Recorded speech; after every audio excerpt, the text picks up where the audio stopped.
Welcome to the Working Man Sports Talk podcast, where we like to talk to other working men about sports. And if you aren't a man, who cares? We don't discriminate. Welcome to the show. I'm Charles Donald with my co-host, John Dahl. And we're going to talk about the NFC East. Last time we covered the NFC North. Now we're moving to NFC East, and we're going to answer those questions. Who do we think? And we're going to want to hear from you. Who do you think is going to be leading the conference in passing, rushing, and the best defense? And I'm going to let our co-host here, John Dahl, start us off. First off, I want to say Giants are going to win the Super Bowl. I am a huge Giants fan. They're going to win the Super Bowl. Cut. We're not doing that, okay? I'm just kidding. No, go ahead. You really believe that? I will. I'm wishful thinking.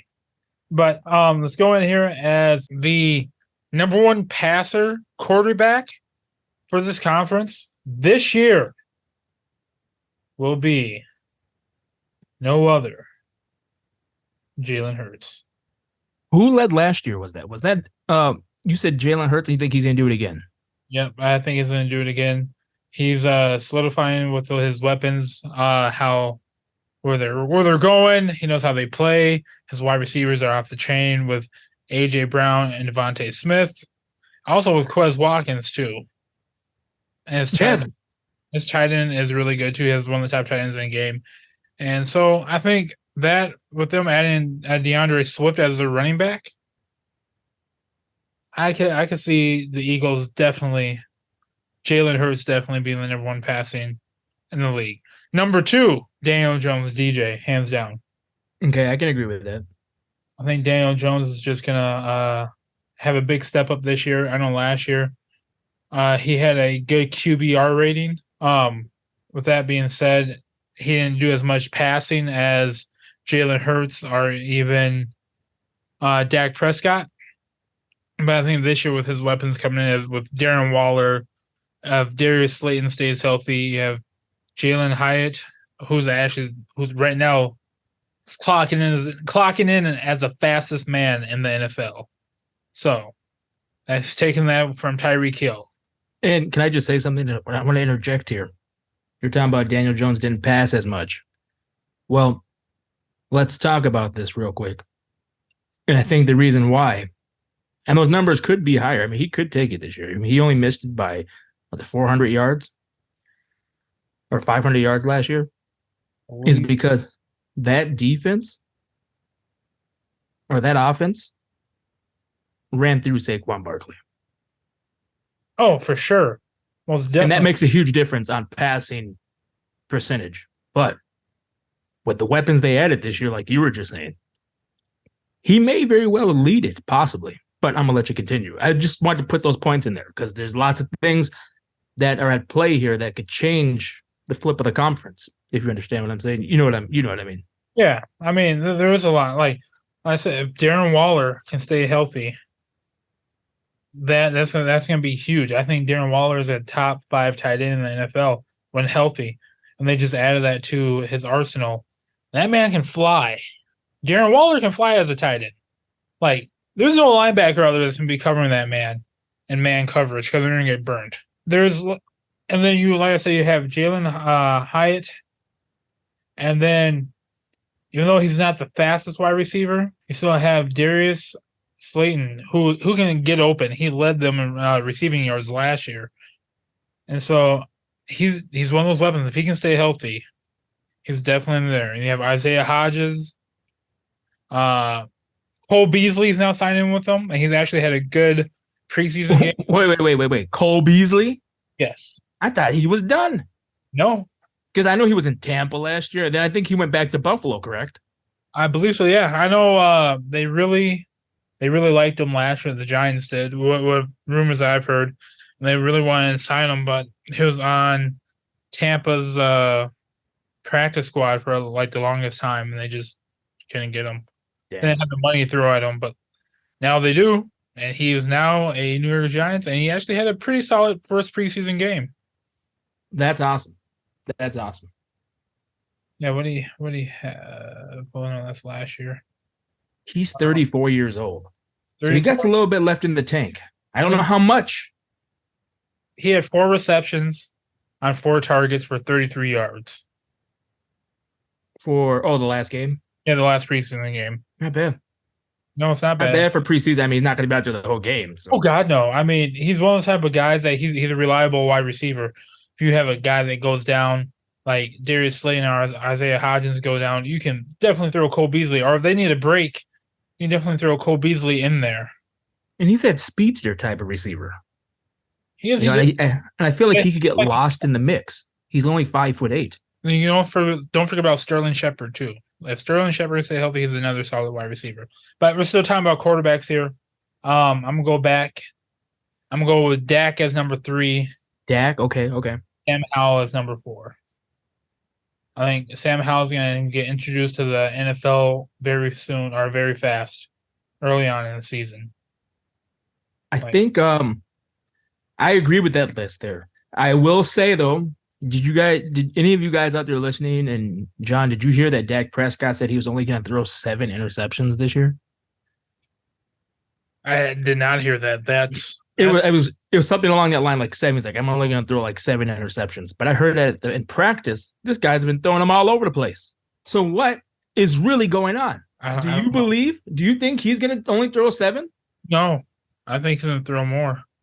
Because he led it last year with 15. He had 23 touchdowns last year and 15 interceptions. And he was injured last year, too, for a little bit, wasn't he? It was like Cooper Rush came in and played, and they're contemplating on whether they should name Cooper Rush as a starter over him for the rest of the season. Because he only played 12 games last year. Yeah. So, I mean, that's pretty bad. It is bad. When you got Daniel Jones, who played 16 games, and he had 15 touchdowns for 5 interceptions. Let's be real here. With the Dallas Cowboys, if Dak Prescott does not make it to the Super Bowl, I believe the Dallas Cowboys are going to trade him. I can see that. Just stay away from Minnesota and Tampa.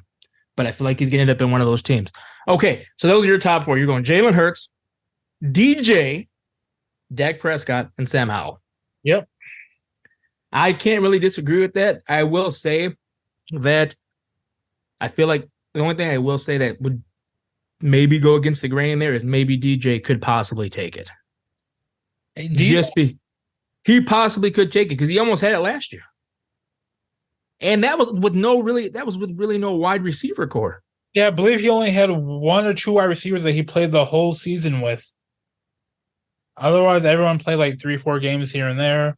But to play like a full season with, he only played with, I want to say, 1 or 2 wide receivers all the way through. And don't forget about their other tight end, Daniel Bellinger. He's another fast tight end. He's going to be on the other side. I know they were saying that on their offense, they're going to run a lot of 2 tight end set. So, I mean, it could be up for grabs. We, on paper and what we've seen in experience, we do want to say Jalen Hurts because that's just what we expect. I feel like DJ really hasn't had a fair shake far of his roster. You know what I mean? But this is kind of like the do or die time for him this year. He just got that giant contract. I know, but I'm saying his do or die moment, like this is the guy, or we're just going to have to just wait this thing out and see what happens. Yeah. All right. So that's our take on the passing situation. Now we're going to go down to rushing. I'm going to start this one off. Oh, boy. Automatically, I'm going to go with Saquon Barkley and the Giants. They led last year. They're going to lead this year. There's not really a running back on that level in the NFC East. There's good running backs. Don't get me wrong. There's Pollard, Miles Sanders, but Barkley, to me, is on a whole different level. And then you can bring in, I would say this year probably going to be the Cowboys with Tony Pollard. With Tony Pollard. I think he's going to do it. And then the Eagles. And then Washington. I would take Washington over the Eagles. In rushing? With their running backs? Yes. With Brian Robinson and Antonio Gibson? Yep. The reason why I say that is because Jalen Hurts is going to take a lot from DeAndre Swift. True. Rashad Penny. He's going to take a lot from them. Like, a lot. So you think that Philly is going to be at the bottom in rushing? With their running backs, yes. They're going to be right there at the bottom because Jalen Hurts is going to take a lot of that running away. And like their offense is going to run through Jalen Hurts. So it's going to be Jalen Hurts either running or it's going to be Jalen Hurts throwing that ball downfield. For Jalen Hurts, he did have 15 rushes last year for 760 yards. That's not too shabby. No, that's not. But then you got Saquon at 1,312 yards, Miles Sanders at 1,269 yards, and then Tony Pollard at 1,007 yards. And then it just goes down to 3 digits after that. yeah, so I mean, I agree with you with the New York Giants being number 1 with Saquon Barkley, Tony Pollard being number 2 with the Dallas Cowboys. But I want to say Washington is going to be number 3 with Brian Robinson and Antonio Gibson. And Philly is number 4 with DeAndre Swift. I feel like they lost Emmanuel Sanders last year, and they're just like, you know, you kind of just got to get someone to throw in there that's almost like the same type of back, which they did with DeAndre Swift. This is true. And, you know, if it goes that way, because it's a very different opinion, but with Sam Howell taking the snaps, that could definitely, they could be more concentrated on the running game. That could be a very good point. And with McLaurin out there, if he can get open on those big plays, people are not going to want to give up that much yardage in the running game. You say they got the 2 combo back. That's plausible. That's very real. I'm going to stick with mine, though. But you're going with Giants, Washington. No, I'm going Giants Cowboys. Giants Cowboys. Yeah, Washington. Philly. That's fair. I mean, that's fair from what I can tell. It's very interesting to think that the Cowboys and Washington could be ahead of the Cowboys. I don't think Washington is going to be ahead of the Cowboys in running. I think Cowboys. I'm saying, but it's interesting that it could. Oh, it could be. I mean, it's most definitely could be because they could definitely we could definitely see the Green Bay Packers, treatment in Washington. We have 2 running backs. We have a hard-nosed running back, and we have a running back that can do some hard-nosed running or do some elusive running out there with Antonio Gibson, and you have Brian Robinson. They can definitely just rotate that. That's true, and they could really give Sam Howell a break. They could take that 2 spot, but like you said, you got Dallas above them. I don't know. This is gonna be a closer conference than we think this year. One thing about Tony Pollard, I will say, if you get that man in any type of open space, it's game over. Yeah, the guy is elusive. He can cut, he can run, he can spin, he can hurl. That guy can do it all. You can. Like I say, if you give him a little bit of open space. There's a reason why they're investing in him there, and they got rid of Ezekiel Elliott. Yeah. I mean, Ezekiel Elliott, after he got his contract, he just stopped caring. Did he stop caring, or was his body just worn down? I don't know. That's way beyond my what I can see. But from the outside view, we can say maybe he just didn't care anymore. I think we'll find out this year with the Patriots and him. I know it's a different topic, but I think we'll find out who really is. We definitely could. Now, since we got that out of the way for rushing, we're gonna go to receiving. Who do you have, John? Start us off. Who do you have leading the conference and the NFC East? Leading in receiving yards. Go for it. I'm going to A.J. Brown. A.J. Brown, the Philadelphia Eagles. Then you think so? Yep. Okay, who else? I'm gonna have to go maybe CeeDee Lamb with the Cowboys. Okay. I feel like that's a safe pick. And then I'm gonna go Darius Slayton with the Giants, and then Terry McLaurin with Washington. Yeah, it could be either Terry McLaurin or it could be even Logan Thomas for Washington. I feel like Sam Howell's usually when you see rookie quarterbacks, they usually use their tight end big time. This is true. And when you were talking about the tight end earlier, I want to interject that the tight end spot is highly underrated. If you look at any team that has a good tight end, they can really have a chance to block and extend the run, or block or pass and extend the field for passing. And another thing, the reason why I say Darius Slayton as that number 3, is because the Giants are now loaded with weapons. Like what we've seen from their training camp and everything, they are loaded with weapons on offensively. Yeah, they really are. It's a different Giants team than last year, and it's exciting to see what's gonna happen. And then we look at the Dallas Cowboys. it's basically almost the same roster from last year when it comes to wide receivers. And it's just like you got CeeDee Lamb. CeeDee Lamb's like your guy. Like, that's it. Michael Gallup was like really like a no-show last year. I felt like he was a no-show, but he did come through on some big plays. He was supposed to be that next guy. He was supposed to be that number two. They're supposed to be a dynamic duo, almost like A.J. Brown, Devontae Smith. That's what everyone talked it up as at the beginning of the season. Is T.Y. Hilton still down there in Dallas? No, I don't think so. No. Because I remember Michael Gallup, like you were saying, he was supposed to be that dude, and he was kind of non-existent. He did come through on some big plays, though. I'm not going to discredit him all the way through. My top 4 would be A.J. Brown. I am going to go with, I'm going to have to do it, CeeDee Lamb. Got to go with my guy, Terry McLaurin, and Darius Slayton. I got to think that with the running game, Terry McLaurin out there in Washington is going to have to get open on some of those, and he's going to make some big plays. He did it last year. He's going to do it again. He did. I'm just worried about that quarterback play out there. Like, I think he's going to make him look good. Like, I feel like Sam Howell might. I'm not saying that he's going to be a bad quarterback, but I think with his rookie year, it's going to be a lot of dink and dunks. Therefore, to play actions, dunk it off to your tight end, or maybe like to the slot wide receiver going across the middle, which that would be what, Curtis Samuel, I think. Yeah, Curtis Samuel. Yep. So I think Curtis Samuel might have more yards than Terry McLaurin, but I think Terry McLaurin's going to have more touchdowns than Curtis Samuel. It's kind of how it worked last year, didn't it? I believe so, yeah. Let me see here. Right. He had 5. Terry McLaurin had 5 receiving touchdowns last year, and Curtis Samuel had 4. See? So, yeah, that could definitely work out. So that's what we're going with for receiving. And then we're going to crack this thing off here with defense, and then we're going to finish this up here. On three, we're going to say number 1. Who is going to run? Who's going to have the top defense? Ready? 1, 2, 3. Philadelphia. Whoa! Did you just say Philly?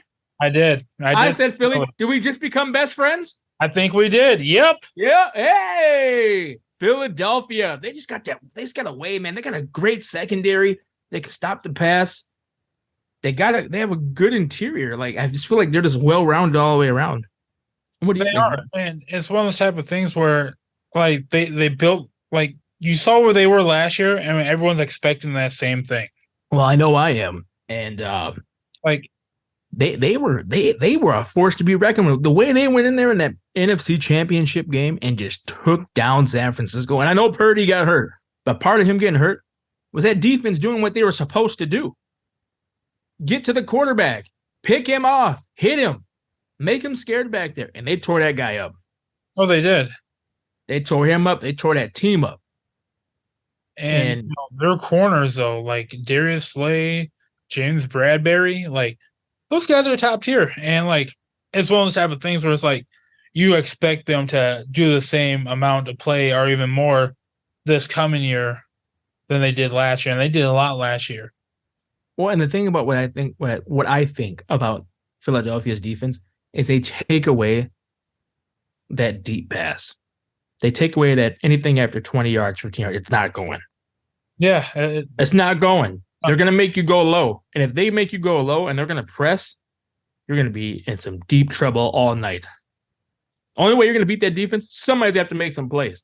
You've seen it in the Super Bowl last year with Kansas City. How did Kansas City get in? Trickery. And according to Philadelphia fans, bad turf. But you know what I mean? Trickery. Oh, yeah. That's how they got in. So we're both going to say Philadelphia. Who got number 2? I'm saying number 2 just because of one man. That's Dallas Cowboys. Really? Yeah, with Micah Parsons. Micah Parsons. Okay. Not Diggs? Trayvon Diggs, he's a solid corner. I'm not saying he's a great corner. I'm saying he's a solid corner because he gets burned a lot. I feel like that's a hard position. Opinion, that's a hard position. It is. It's a very hard position. I mean, not everyone can be Darrelle Revis. Yeah, but we're not talking about him though. We're just talking about Micah Parsons. I mean, Micah Parsons carries that defense and brings them. Like you take Micah Parsons off, I'm gonna say Dallas Cowboys are the fourth in their division and defensively. That's how much of an impact that man makes on that defense. He brings some serious hardcore energy. Like he will mess a team up. And like they tear through people. He can play multiple positions. He can play lineman. He can play, your defensive end. He can play linebacker. Man, if you wanted to, he probably cover the slot if you wanted to. But I mean, you're not going to put him out there. But I'm going to be surprised if you can. I don't think he's that fast. But yeah, I know what you're saying. That them or just maybe Washington at number 3. But reason why I say another thing, Stephon Gilmore, their other corner, that might actually help offset Trayvon Diggs not being always the number 1 guy out there covering the number 1 wide receiver. And that's another big corner too. True, and it helps with rest. Yeah, I mean, can you imagine if you're, I know they beat the Vikings twice, but can you imagine you're out there guarding Jefferson the whole play? No, the whole game? No way. No way. The whole game, the whole play, anything extended yards after 20, forget that. Like you look at their division, you're guarding AJ Brown, or you're guarding, either one, AJ Brown or Devontae Smith, who's ever actually going off out of those two, you're on that guy nonstop. Yeah. Yeah. So you think that number 3 then will be the Giants? I do. I think the Giants defense this year is going to be the 3rd best. And you think number 4 is going to be Washington? Washington, I think if Chase Young can stay healthy, they could probably bump into 3rd spot. But I feel like what the Giants are doing on their defense with Dexter Lawrence right there in the middle. Yeah, that guy is just dangerous. Kayvon Thibodeau on the outside. And they just drafted Deontay Banks, corner, who actually had a really good preseason. I know they said his training camp has been kind of rough, but him, and then you had Adoree Jackson too on the other side. I really think that defense can actually hold up. Don't forget about Leonard Williams either. That's another dude that can actually hold down that defensive line with Dexter Lawrence. Well, I think that's the core of the Giants' defense is their front 4.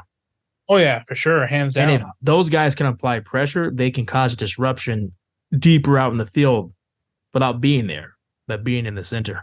So yeah, I think that 3 and 4 spot could swap between Washington and New York.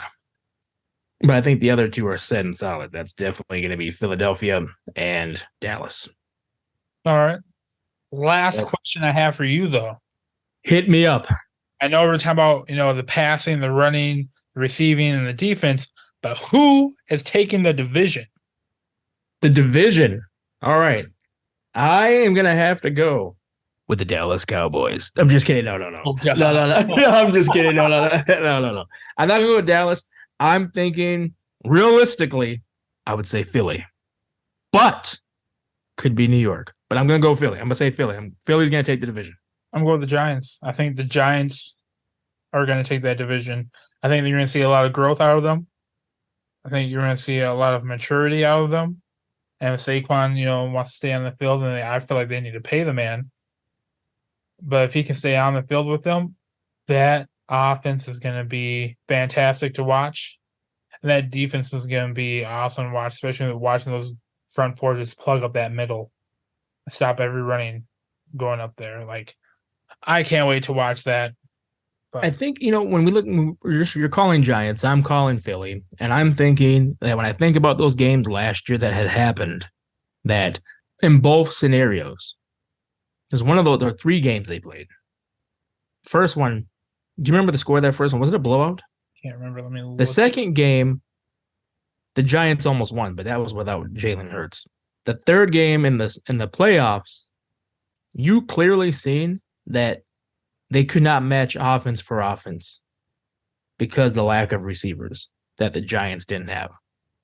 But with them having receivers, they could maybe compete more. But we'll have to see. I think that the Giants are onto something, but I still think that Philly takes the conference. You got anything else for us, John? Are you going to guess that record or that score? I have the playoff score. What was that? It was a blowout. It was pretty bad. 48-22. Yeah, it was pretty bad. Let me see if I can pull something up here on this score. Here we go. They lost to. I'm sorry. That was week 14. They lost 48-22. 48-22. Okay. That was with Jalen Hurts. And then without Jalen Hurts, the Giants lost 22-16. All right. And then that playoff was 38-7. Yeah. Man. And it's 48-22 the second game without Jalen Hurts. Yeah. Man, I thought it was closer than that. Maybe they took off in the end. Let me see if I could pull up the yeah, it was the end. It was the end. Because it was 17-14 in the third quarter. And then they put up 2 touchdowns in the fourth. So they took off at the end. Wow. So Philadelphia's had their number. I mean, like I said, too, the Giants only had 2 wide receivers that actually almost played like the full season last year. 1 or 2 wide receivers. That's it. And I don't believe they had Saquon Barkley for that game. So they did not have Saquon Barkley that game. Yeah, I don't believe they did. So, I mean, it's one of those type of things where it's like Saquon's a big-time player. So not having him in those not having him in those big games like that would really suck. And it did. So. Oh, there we go. So what was that? I said it showed. Yeah, and hopefully he doesn't go down this year. Because that would be terrible. That would. Let's see here. I'm just looking at this real quick. Oh, Jalen Hurts did play that last game. He did play that last game. I thought he didn't. I thought it was Minshew. No, I'm looking at it here. Oh, no. You're right. That was the game before. No, it was 22-16 that game. And that Gardner Minshew. They had that played that one. Yeah. Yep. And they had Brightwell rushing and Davis Webb. But yeah, dude, that's what I got on this. Do you have anything else you want to say? That's it. Let's go Giants. Cue the Giants theme. Go Giants, go. Yeah, okay, yeah, that's enough of that now. We are not going to be playing that anymore here. Yeah, I mean, I wouldn't mind seeing the Giants take that, but I think Philly's going to take that conference. If you have nothing else to say, I have nothing else to say. I'm Charles Dahl. I'm here with my co-host, John Dahl. You guys have a good rest of the day. Let us know what you think about who's going to lead the conference in the comments below and what you'd like to see take it. Thank you for listening. You guys have a good one.